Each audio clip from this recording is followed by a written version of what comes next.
नमस्कार जय जगन्नाथ।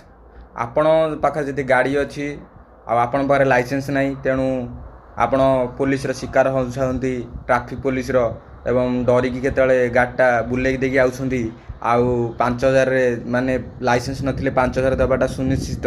तेणु आपण बिना द्वंद्व बिना निश्चिंत हुंतु। मु आपन स्क्रीन मोबाइल नंबरटा देछि सेही नंबर रे घरे बसी मात्र 5 मिनिट रे आपण जो डिस्ट्रिक्ट बिलोंग करसोंदी सेही डिस्ट्रिक्ट आपण लाइसेंस निज घरे बसी पाई परिबे। बास आपण आपनकर आधार कार्ड आपण सिग्नेचर आपण आधार लिंक फोन नंबर एही नंबर रे तुरंत मेसेज कर देबे। आपण को लाइसेंस बनिकी लर्निंग लाइसेंस मात्र 5 मिनिट रे आपण व्हाट्सएप रे फॉरवर्ड करा ही जिवो।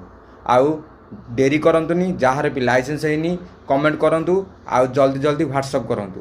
आशा करुच्ची आपण जो कौन डिस्ट्रिक्ट हूँ आपण जदि ड्राइव लाइसेंस रिन्यूअल न करछंती आपण भी यही व्हाट्सएप मध्यम आपण बास पुराना ड्राइव लाइसेंस नंबर आउ आधार नंबर छाड़िबे। आपण तुरंत ड्राइव लाइसेंस हो कि लर्निंग लाइसेंस हो रिन्यूअल 5 मिनिट रे हो। तेणु डेरी करंतु नहीं आपण यही नंबर रे जल्दी जल्दी मेसेज करंतु। आउ चैनल को सब्सक्राइब करिया को भूलंतु नहीं। लाइक एंड सब्सक्राइब करंतु कारण सबुतक इनफॉर्मेटिव वीडियो आपण पाखु जीवो। आपण सबु घर बसिकी सुविधा पाई परिबे। एटा ऑल ओडिशा सीएससी माने आपण जो ऑल डिस्ट्रिक्ट रु समस्ते अप्लाई करि परिबे। आ डेरी करंतुनी लाइसेंस जल्दी बनै रखंतु आउ 5,000 फाइन रु बंचंतु।